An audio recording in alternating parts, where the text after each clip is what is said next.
Off top, while Haiti is regarded as the site of the only successful enslaved Black revolution, they were not accepted into the international community until they agreed to repay France for the financial costs of losing a lucrative free labor colony. As a result, Haiti has remained in debt and has never been able to build a fully functioning state. The only Haitian leader who attempted to address the unjust history was deposed in the early 1990s with the assistance of France and America. So was it actually a successful revolution? Play the music. This is the Domonique Foxworth Show. Nothing to say, Charlie? No chuckles off the end of that one? No fun I don't times? think you realized that I was a history major in college and did a ton of Caribbean and Latin American history. Wrote a thesis on economic development in the Dominican Republic and Cuba. Dominican Republic shares a lot of economic stuff with Haiti on that island.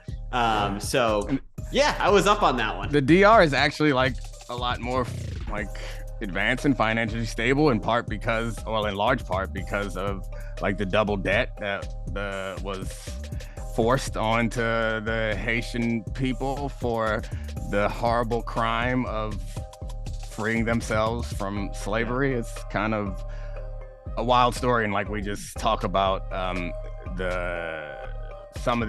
guess the point there is like, one, is Black History Month, and I realized that I should probably not do weird animal facts for Black History Month, so have a little transatlantic slave trade for you. But two, like it's probably true of people in the same way it's true of governments, is we don't know how places or people end up how they are. And I think the assumption when we have like Haitian immigrants is like the assumption is it's a failed state because of corruption and mismanagement. And it's probably true of a lot of failed states, is that it's actually not always or it's easier. It's a much more complicated story than the ones that we want to tell. And I think that's true of like someone who's an individual who's hugely successful, or individual who's like in jail. It's probably a lot more to this story than just like, you lack the fortitude or the like responsibility to get it done. I don't know. I get older and I don't know. You meet more people, you see more things, you read more, and everything's not as simple as it is in the movies, as we like to say. We like to oversimplify things. Like, this guy's a bad guy, particularly in sports. That's the best transition I got for you, is we do that a lot in sports. I think is like, this guy's not good enough and he's a bad person, or he did this thing. It makes him terrible. And we root against them and we hate them, but it's not always that simple. So you lied to me and said there's so much to talk about this week. So before we get to it, before I test you, because I don't feel like there's that much interesting stuff to talk about, but before I test you, let everybody know there's an awesome Roses and Thorns at the end of this. So if you stick around for that, you will be pleased. All right, Charlie. Well, now I just want to do a full podcast on Toussaint Louverture and his impact. I think his middle name is Domonique, I believe, by the way. I think it is. Check that out. Also, incredible curl you got there. It's giving real Clark Kent vibes. It's incredible. This is no product. This is all natural. It is Domonique. It's his middle name. I told you. My mom did not name me after him, but I mean, I think she technically, I guess, didn't name me after anyone, but she liked the name Domonique because Dominique Wilkins was the human highlight, and she said she didn't name me after him, but that's where she heard the name first. And it's a French name. So there's that. All right. Okay. I mean, we can do a whole history podcast. Like, I'm fine with it. Then we'll just wait. I'll ignore the emails of the producers and executives that hate it. So how about this is a good tease. Sometime in March or April, when we have very little to talk about, and the doldrums of the season, we will go on a deep dive of the Haitian Revolution. I forgot you're actually a producer at heart. You're not a rebel like me. You more than anyone can't take the idea that we're not going to talk sports. Well, let's also be fully transparent about this. That's probably a podcast we should prepare for more than prepare for today. 100%. All right, that's fair. Good producer, Charlie. So, how about this? I texted you a lot of ideas that range from very bad to kind of bad to maybe interesting. Let's just be transparent, and I can read those ideas one by one. If you got something on it, let's go for it. Otherwise, we can toss it into the trash. Right. Okay, first one. This is actually just what I texted you. List of hottest QBs. Is Joe Burrow hot or cool? I thought about this initially because, Jalen Hurts has got to be the hottest good quarterback since Tom Brady, because Jimmy G was just a hot, okay quarterback at best.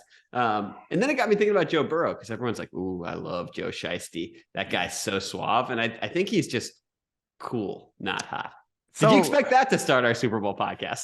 I did not, but I'm all in for it. So I'm fine with it. I think you know me well enough to know that this is not going to make me uncomfortable. It might make some of our listeners uncomfortable, but there's one of the cool things, I guess not cool, but one of the benefits of being a man, and your attractiveness is not, it's disproportionately about other things other than looks. I found that to be my experience in life. You get a lot hotter as a man when you do certain things. You honestly, confidence is what it comes down to. At least been in my experience. It's like, if it is confidence that is real and it comes off as genuine and it's not fake, like, you go a long way. And I think that's Joe Burrow. Like, Joe Burrow is cool. Like, this is what it all boils down to. Like, I'm an old man, and his coolness crosses all like demographics, so everyone can appreciate it, because there are some players who are obviously cool to young people that I'm like, oh no, that ain't it. Like, I think DK Metcalf was wearing had that pacifier, and I just remember thinking that ain't it. But he wears it every week, and he's awesome. And I'm sure that there are lots of high school kids who got a DK pacifier because that's cool. So DK is obviously cool. I'm obviously not. But Joe Burrow just gives off this confidence. The challenging thing about celebrating Joe Burrow's cool is it's a cool that the mainstream has never really accepted until Joe Burrow started doing it.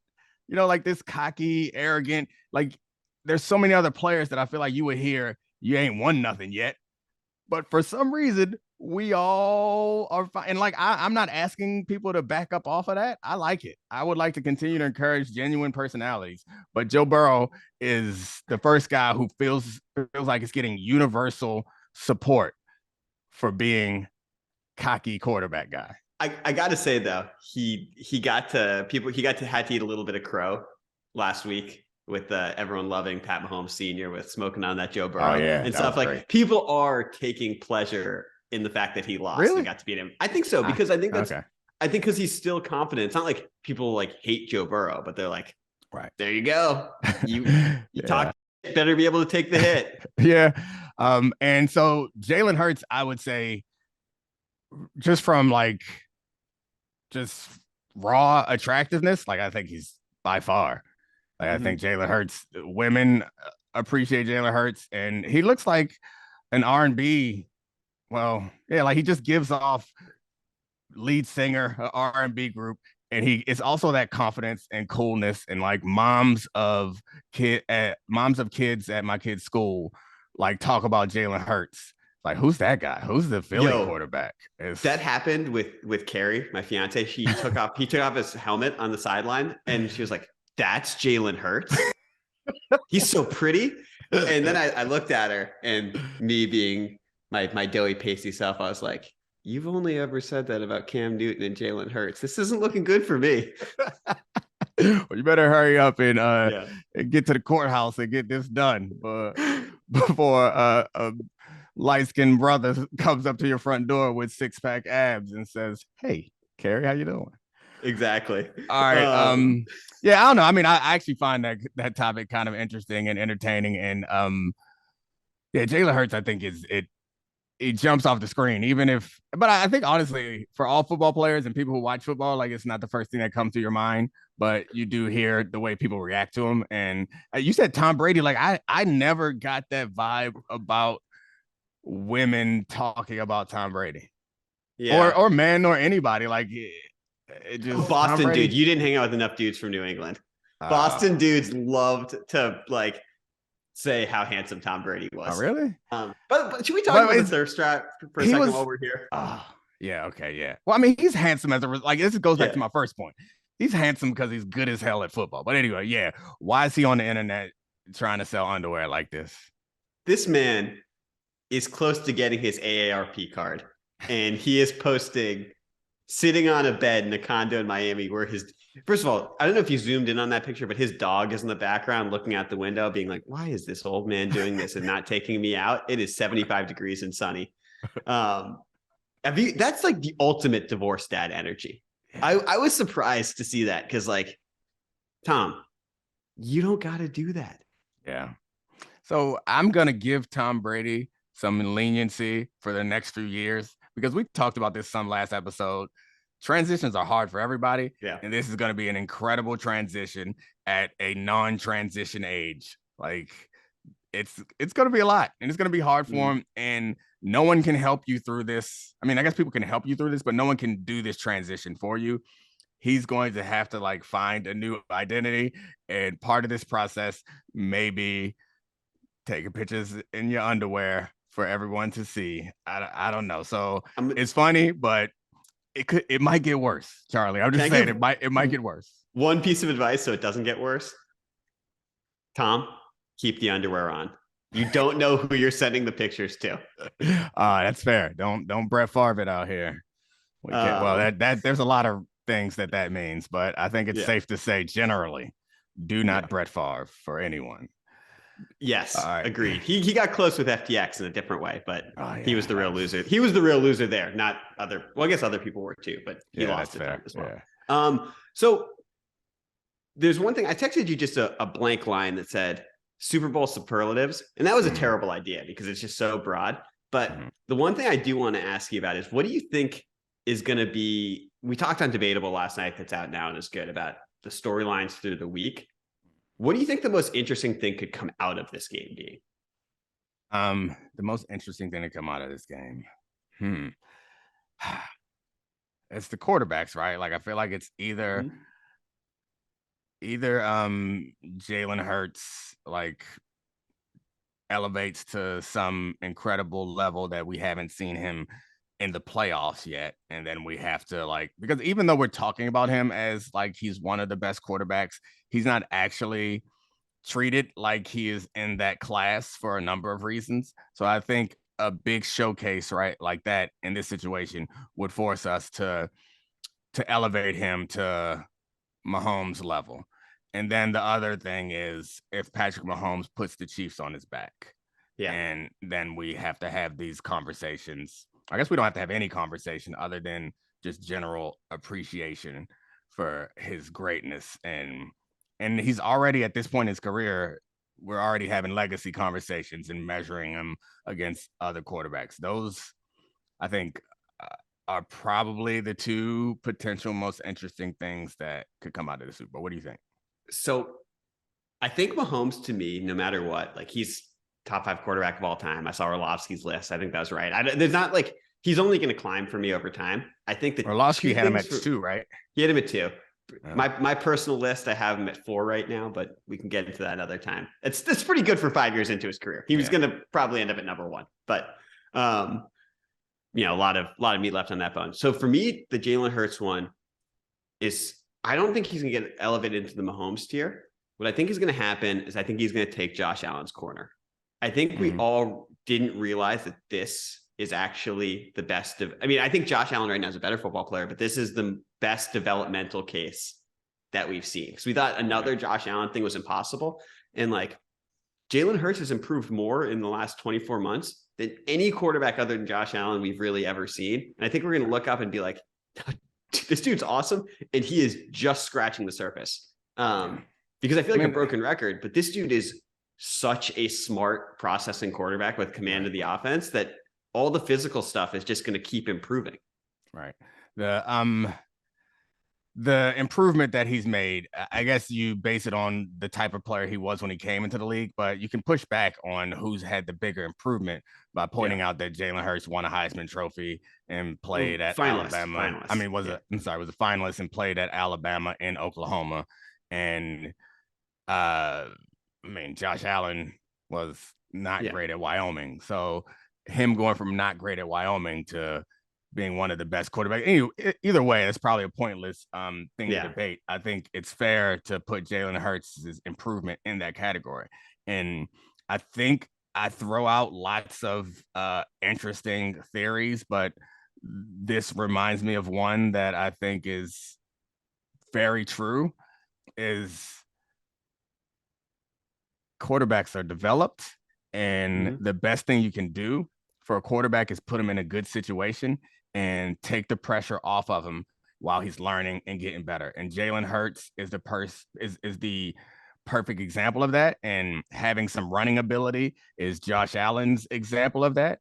But if you can put a player, and going to get Stephon Diggs, if you can put a player, a highly touted, it doesn't even have to be a top 5 quarterback, just like a quarterback with skills and obviously all the intangible stuff like willing to work hard and smart and whatever. If you can put that guy in a good situation, chances are he's going to develop into a good quarterback. I firmly believe that most of the quarterbacks that we consider busts and failures is in large part because they got a bad start to their career and they can never really recover from that. They were put in a bad situation, bad coaching, bad teammates, bad game plan, or there was too much asked of them and their confidence is ruined and their timeline is ruined. All that goes back to like the beginning of the year. I caught heat for saying that Justin Fields should demand a trade, but that's what I was watching. I was like, y'all about to ruin this man. Yeah. And like, we see all this ability, and you're on the verge of ruining this man and in his whole career, which is why I stand by anybody who wants to pull the Eli Manning, the John Elway, where you refuse to go to the team that drafts you. If you have the leverage to do it, more power to you, because Eli, perfect example. Like, he's a Hall of Famer now. And I'm not sure that had he gone to a different situation, if the outcome would have been the same. Yeah. And on Justin Fields, I mean, that's something I'm actually looking forward to talking about more, because he's the person who looks like they could take a massive leap next year. If the situation is built out right around him, and like, he needs wide receivers, he needs weapons. You think they should trade the number 1 pick or draft a D tackle? You know, I thought it was really interesting that they basically leaked it to Albert Breer that they were going to trade the number 1 pick. And you raised the point that it's like, you got to make Justin Fields as comfortable as possible. But I guess from my perspective, couldn't you just pull him aside and be like, hey, don't fucking tell anyone, but we're going to trade this pick, but we're going to pretend like we're not, so we can get as many offers as possible. Like, just to see how high we can get it. You know what? I would. Jalen Carter, right? Unless you turn into Aaron Donald, I'd probably rather have more assets and the ability to trade for people that can help develop my quarterback. Yeah, I'm with you. I mean, Jalen Carter, Aaron Donald wasn't Aaron Donald in college. Like, no one expected him to be that. Jalen Carter could very well be that. And they could trade down and still get Jalen Carter, but it's the risk. I mean, I think you need to build up around them. And building up around them is not just offensively. It's also like you take pressure off them by having a good defense, so they don't have to go score for score with everyone. And Jalen Carter, I'm of two minds, but I think where I come down on this is you have to be humble enough to know that you're going to be wrong a lot. So the best thing you can do is to trade back and hopefully pick up a couple more first round picks, or a couple more picks in the first 3 rounds, I guess, and keep taking shots and hope that you land one of these guys. But if you feel adamant that Jalen Carter is the type of guy that can be a centerpiece, then it's like, you would trade all the stuff that you got to get an Aaron Donald, or to get Chris Jones. And if you think that he can be something like that, which I haven't gotten into my draft prep yet, so I don't know. I don't have an opinion on him yet, but I know everyone thinks he's great. Like Fletcher Cox, I think, is the popular comp, which it's pretty damn good. Also, he looks really cool wearing number 88, and he carries other human beings in the SEC. Literally carries them. Yeah, that's awesome. So there's only one more here that I really want to bring up, and it's a pivot to basketball. Where this is on Tuesday, you guys have heard hours and hours and hours. Don't do it. No, you've heard hours and hours of Kyrie. I want to ask you, number 1, Kevin Durant aficionado, who, like, we all agree at the bottom, he's a top 15 player of all time. At the top, you can put him anywhere, 7-ish. Should he ask for a trade right now before Thursday? Should he leverage them to get out of this situation? I think it's both ways. Should he ask for a trade, or should the Nets Right. want to trade him? Like, I think a full reset would be smart for everyone, but I guess it depends on where you think you can go and what you think you can get out of it. If what Kevin Durant was after, which it seemed like what he was after was like the credibility that comes with being the air quotes bus driver, which like I hate all of that, but it does feel like Kevin Durant cares about it. Mm-hmm. If that's the case, then no, he shouldn't force his way out. If that's all he cares about, it seems like the worst is behind him in Brooklyn, I would think. Like Harden's really stable gone. now. They have a lot of pros. Yeah. Harden's gone, Kyrie's gone, whatever distractions you had there, like the worst is behind you in Brooklyn. And right now you're clearly the centerpiece of a team that could potentially play well around you, being the sun at the middle of this solar system. So if I'm Kevin Durant, I don't see the reason for forcing a trade right now, because where do you force a trade to? You force a trade to someone who's a title contender, and then you win a championship, your finals MVP, and you still have the same "you're not the bus driver" BS that like people hang on him, despite the fact that he was clearly the best player on those Warriors teams. So I would say no. And I think if I'm the Nets, I wouldn't be trying to get rid of him either, because he's great. And great players are hard to come by. And he's also seemingly like emotionally stable. So like, and somewhat logical, and you can build around him. So if he forces his way out, I'm the Nets, I might capitulate. But it doesn't seem like the incentive, given everything that's happened recently. It seems like everyone has put the tough stuff behind them, and they're in great shape with a great team, with a good team that has the potential to be great. Like, we can't forget that a team with Kevin Durant at the centerpiece of it, with Harden and Kyrie hurt, were still incredibly competitive in the playoffs a few years ago. That's the KD big toe shot. Yeah. From knocking off the eventual champs, the Bucks. Yeah. And, I agree. I think you could game it out that if you're Kevin Durant, if you can somehow force a trade by Thursday, teams won't have scrounged together the assets and the packages that they will over the summer. And you could end up in a really good situation where you haven't depleted the cupboard around you, which might happen if this is a longer term negotiation over the summer. On the other end, I'm with you. I think he cares. He's pretty authentic. It's one of the best things about Kevin Durant. And I think he wants to be in a situation that's his. I think, he left Golden State, left the best team of all time to do this. And now he has a bunch of professional basketball players on the team, plus Ben Simmons. And it's got a lot of 2011 Mavericks vibes, though. But like, seriously, when Kevin Durant was playing great that year and they lost to the Bucks, Nick Claxton wasn't second in the defensive player of the year odds. They didn't have Seth Curry yet. Seth Curry, who's now going to be useful again because he's not another small guard around Kyrie. This is a really interesting team. In the East, we pretend is not wide open, but it is much more wide open. The Bucks haven't been good for most of the year. We don't trust Embiid and Harden in the playoffs. I mean, do you? Yeah, I'm not willing to go that far. And the Celtics, who seem to be the clear best team in the conference, Stephen A. Smith is already being like, don't rule out them offering Jaylen Brown for Kevin Durant. It's like, oh, cool. You're going to undermine the team that's been the best team in the NBA this season? Let's see how that goes. That'd be ridiculous. Yeah. All right. Well, I'm looking forward to the playoffs. Hopefully KD stays put. You're right. Those were good topics. Yeah. Appreciate you, Charlie. Yeah, that was better than I thought. All right. On to Roses and Thorns. He's so good. How has Domonique been lately? Bad or good? Let's find out. This is Roses and Thorns. All right.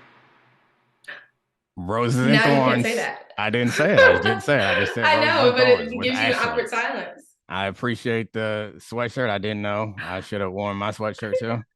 It's pre-V-Day week, guys. I celebrate V-Day. It's in Valentine's Day. I celebrate everything, but I celebrate it like starting Normally starting like 2 weeks ago, but I'm just trying to get into the spirit now. So I mentioned I got sweatshirts printed before. Don't worry, I have plenty of more stuff to wear throughout the week. But this one is a pink sweatshirt and it has a sweet heart on it that says Domonique inside because he's just my heart, you know. I have one too that was ordered for me. One of my. Is it weird awesome that I gifts. got it for you with my own name? No, it's maybe it will be weird for somebody else, but it's not weird for you. So I'm not sure. I thought we were done doing roses and thorns because we had kind of that premise had run its course, but I understand you have roses and thorns. You also had, I feel like you got a lot to talk about. I'm a rule follower. The segment is still called Roses and Thorns. You just say it's called Roses and Thorns?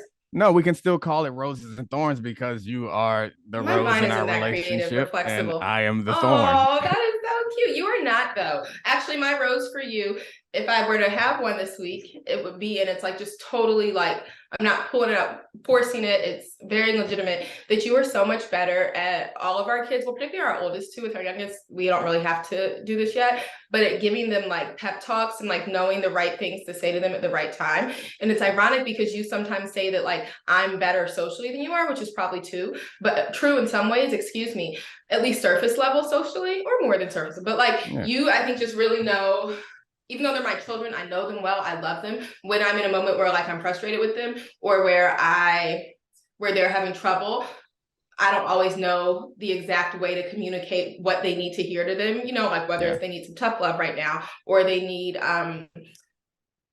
just really gentleness or like an example of kindness and calm. You're better at that than I am, and you're really, really good at it. You're with them a lot more often than I am, and I have no effing patience, guys. Yeah, I mean, it's not that you don't have any patience; it's that they tax your patience, and oftentimes, I know the examples that you're talking about this weekend. I can think of them, and I had the advantage of getting tagged in. It's a lot easier when you're tagged in from the sideline of an emotional situation. But no, not when we were outside playing basketball with the older two, and you knew to give Declan the like positive encouragement to keep going, and you knew that Avery could benefit from not roughing her up. We don't rough up our 12-year-old, but from some tough love and throwing the ball at her a little harder and trash talk. And I was like, you're right. That is consistently true of them. That the trash talk, even though Declan loves to give the trash talk doesn't always inspire him to do better. Whereas with Avery, even though she's so gentle in some ways and so sweet and kind, the trash talk actually, motivates her. So, and it's honestly something that once you said it, I was like, oh, duh. But I still haven't figured out how to coach Avery though. I mean, I don't really coach any. Well, not really. Literally, I refuse to be a coach of any of their teams. But I'm a good athlete, so you would think that they would come to me and seek some advice, but they do not. And Avery actively shuts down if I tell her anything. She's good at things, but she actively shuts down. So I have to get her to realize her own coaching. She shoots beelines at the hoop, and it's you got to put some air under it. You have a better chance of hitting it. It's basic geometry. So I just started putting my hands up real high and making her shoot over me, because when I told her put some air under it, she looked at me like I was stupid and started throwing it even lower. And I was like, okay. But Declan actually, surprisingly, counter to what his personality tends to be, he actually is open to coaching, direct coaching, as long as he gets results though. I mean, when it comes to sports, it was just the other day where you were working with him we're not working with him, y'all were just playing catch, and you gave him a pointer about something about I'm gonna get it wrong, it was something about catching it over the shoulder, and you were when he was yeah, let me show you how to catch over the shoulder. And shoot, you wouldn't know, you play defense, you don't know how to catch over the shoulder. What can you teach him? Speaking of, we were talking about basketball at first. Both of our kids, the little boy is his first year since kindergarten playing basketball this year. And if you ask him, my parents ask him, hey, Dad, what position are you playing in basketball this year? He literally says defense. He thinks that you can just go out and play defense. And Avery now too, she's getting kind of scared to shoot it more so than she used to be. So now she's I just really like being good at defense. I feel like that makes you proud that they value defense. Oh yeah. I mean, they're both really good athletes. So that helps when you can stay in front of most kids. But Deck actually, he didn't hit his shots, but he took some good shots last week, because he normally doesn't want to shoot. But after we practiced shooting, he got up some really good shots. I was proud of him. And he had a very impressive soccer game. So they've had, I don't know, 4 soccer games this year. And he Yeah, scored and he one just got goal. back to playing soccer. He hadn't played soccer since first grade. He scored one goal, and he tends to want to play goalie. He scored one goal in all 4 of the games. And this one, the 5th game, he scored 4 goals, and they didn't let him play goalie. And of course, being the consummate entertainer that he is, he did airplane after 3 of the goals.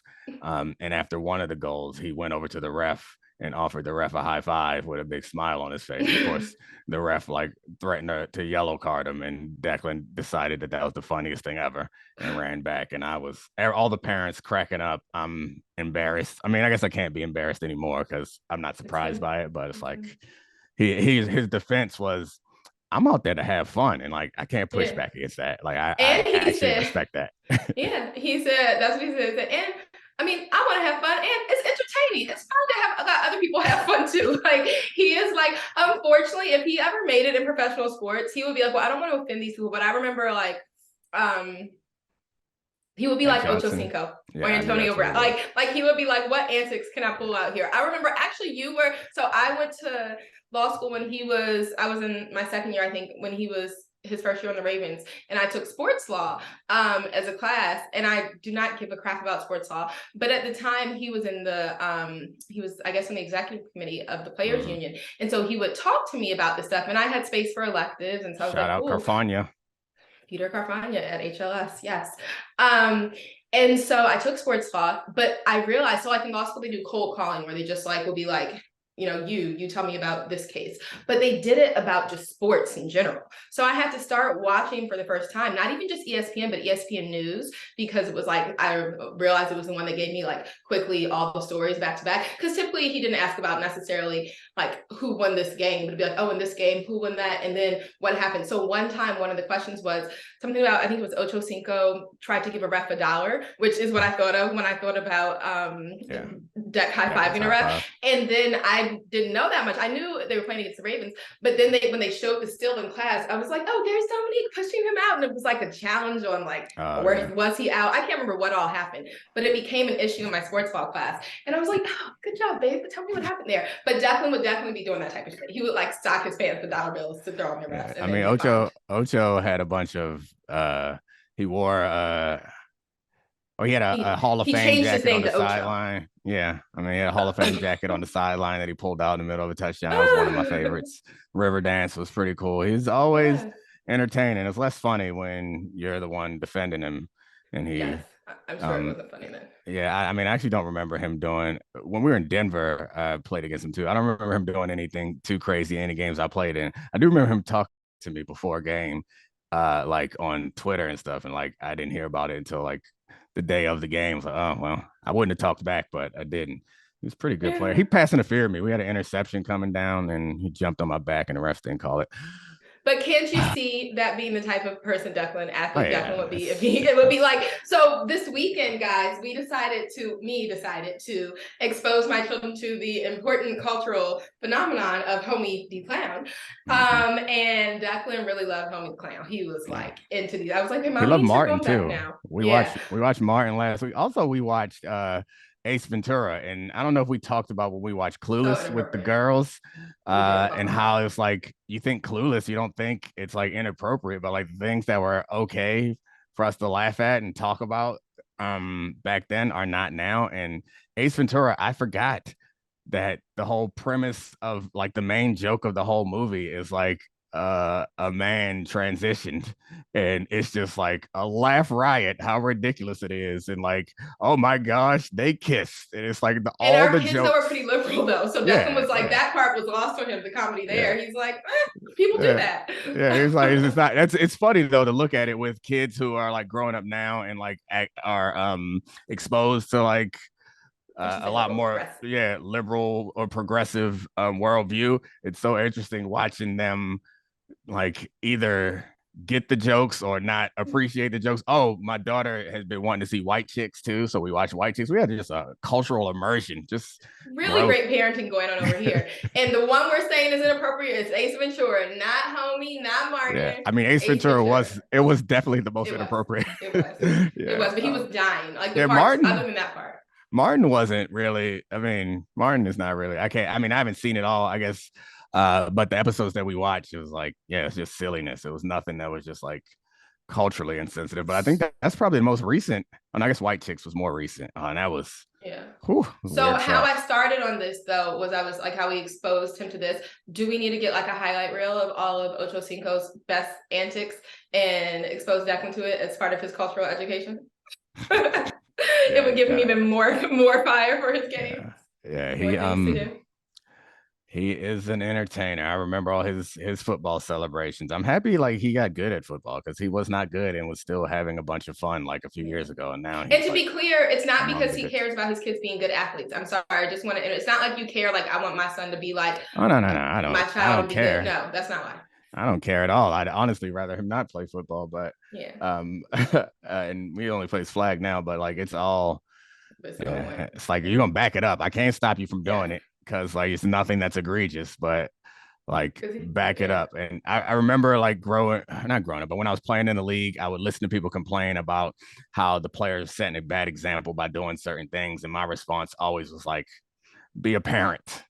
And now I kind of understand, like, but he doesn't even necessarily, other than the gritty. He loves no. I just mean like not learned behaviors from watching. That's the thing. People. It's like none of it. It's not taunting. Ocho Cinco was probably doing that stuff when he was. Except for that one game, he was really taunty because those guys bullied him in camp, and I was proud of that taunting. Honestly, he went to one football camp and he went to two football camps last year. He's a different kid.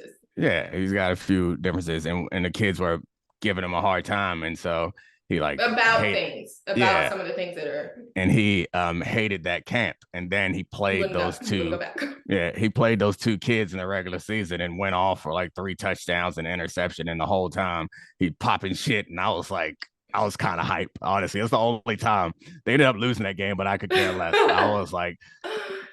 Tell literally I picked him up from camp like crying in the bathroom stall. So like I was fine with his shit talk that day. But yes, generally we're working on it, but we're not because I'm about to put a Ocho Cinco highlight reel together for him so he can get some new tricks and he'll be ready.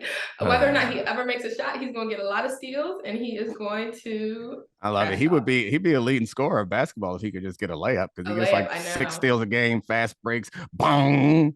But half the time he just gets down there, he's like, oh my God, now I have the ball. Pass it to one of the kids that actually wants to shoot. Yeah, which is not him. Anyway, what else you got? Or you want to call it now and save stuff? No, I have something that I thought of last week, and this is actually, I'm going to put you on the spot. I feel bad because I should have warned you about this so I could at least know. Are you familiar with the Love Languages book? I'm familiar with it. I'm familiar with it. I like it as a concept. Okay, good. That's all you have to do is know the concept. Yeah. If I'm honest, I've never read it, which is another thing. I feel like we should start reading books together. Like maybe this is where we start. Not that I feel like we need it, but when we talked last week about showing up, how like I felt bad about times I didn't show up for you and you didn't show up for me, and like you wouldn't feel bad about that and you didn't think that anything was wrong with it when I didn't. But anyway, so it made me think about love languages. So afterwards, I went online. Really, I went online to order the book, even though I think we have it somewhere in the house. Did I order the book? No. Should I have? Do I need to read more? Yes. But I didn't order the book. Instead, I did a test, a quiz. Like, what is your love language? I was actually a bit surprised by mine. By what the quiz said it was. And I feel like I might have been, well, I think actually the results weren't like borderline. I saved them on my phone. I'm going to look them up so I can try to guess what the potential love languages are, because like I think it's a good concept. I can tell you what the different ones are. Okay, go ahead. Quality time, physical touch, words of affirmation, acts of service, or receiving gifts. That's it. It's only a few. Okay. Yeah. Well, 5. What about 6? All of the above. Well, I really was having trouble. I actually was borderline between 2 of them now that I look more closely. And I was honestly close on a lot of them. I know what mine is. Like I think you'd be because you took a quiz. I'm sorry. No, not because I took the quiz. Like anyway, I think it's a good concept generally for all relationships, like work relationships, like understanding how to communicate with somebody, father to child relationships. It's like knowing what you're communicating to them. And I think honestly, more importantly, is understanding that what you think you're communicating is not always what you're communicating by doing certain things. But I feel like mine is acts of service. Like I'm never more happy than when there's some sort of act of service for me. So I was thinking that too. It's taken care of out there. Sorry. I was thinking that too.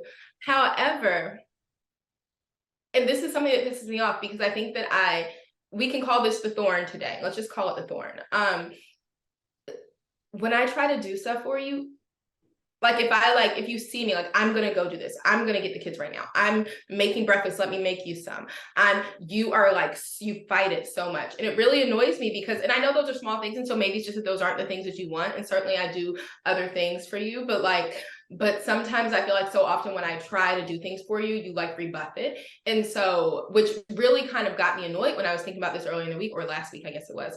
I was like, because I really feel like acts of service is his, but he don't let me do them sometimes, or a lot of the time. Like, and so I have to like secretly do things for you because you're always so like, no, you have enough to do with the kids. Like, I got this. But like, I want to do things for you as a way of showing you, even a small thing like making you breakfast, as a way of showing you that I love you, because I do believe that, you know, you are an acts of service person, but you don't let me sometimes, and that really frustrates me.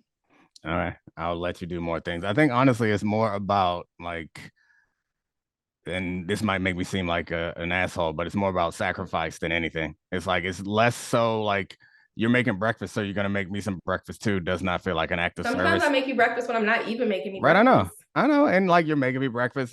It like, to me, it feels like a burden, especially if you're not making it. So like it feels. Well, then it's a sacrifice. There you go. I'm sacrificing. Yeah, but I feel like an asshole, and I think the acts of service. I don't know. Maybe, all right, I'll do better. I thought you were saying you liked acts of service because, or the reason you think it's your love language is because sacrifice is so. Yeah, I don't know. It's like it's an expression. Also, it's a true expression that, like, I mean, you can tell me you love me all you want, but like, taking all the kids out to go ice skating so I can have the thing that I love more than anything is alone time. It is his favorite thing. How does that? And when you do stuff like that, I'm like, God. How about when I got out of bed? I went to sleep in the guest room last night, guys, because I had I'm much better. My cold is healed. I'm on an inhaler. But when I first lay down at night, I coughed some, and he went to bed early, and I could tell I woke him up, and it was kind of bothering him. And I said, you know what, there's a really comfortable guest room bed upstairs. I'm just going to go upstairs so I'm not feeling bad about coughing. Did that count as an act of service, or did it not count because I already woken you up and you couldn't get back to sleep? At the moment, it didn't count because you had already woken me up, and I was kind of that was really going to be my thorn, how mean you are when you're woken up. Man, but then this morning I appreciated it, so thank you. So what did it say your love language was, so I can know? You have to guess. Oh, I mean, yeah, it's hard to pick.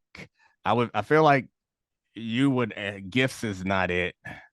See, me too, and I was so happy with that. That actually was my last one, like my lowest. I mean, you don't actually care about gifts because you buy yourself all that you want anyway. No, so like, Domonique, no. You don't care about gifts. That, and like, no, I mean, you like, because you're saying it just like in a way where I still, You grew up having lots of things, and so like, I don't think that like buying you something expensive or buying you something fancy, or I mean, even like something small, I guess if it was really thoughtful, you would appreciate it, but that doesn't feel like and I do appreciate them. Don't get me wrong. Like, oh, yeah, you always appreciate it, but it doesn't feel like you're never like, oh my God, like, it's nothing I mean, even if I could buy you something that you really, really never could have thought of or wanted, I don't think you would feel that way. Physical touch is in the running for sure. Acts of service, I wouldn't put up there. Words of affirmation is up there.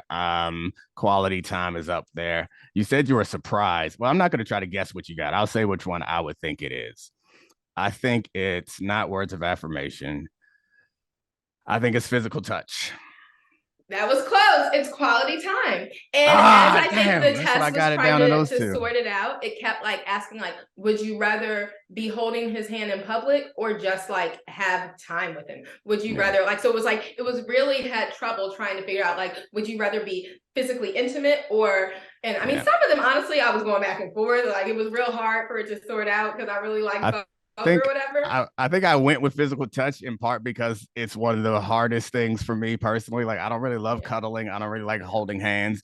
And like it, because of that, I know that you really value it even more because it like feels like some sort of sacrifice for me. So that's probably why I went with there, because quality time. On the one hand, But you know what's interesting too, and so I'll wrap up that part. So I was thinking of all these like since it's only been a month, but I've had a cold most of this year, I would say, or just the first weekend of the year we just didn't go out. We were so like we went out New Year's Eve, and then we kind of were just in the playoffs. So like we were just on. He has this really big, comfortable like love sex sectional bed couch thing in the basement where he is right now, where he watches football games and stuff, his medium room.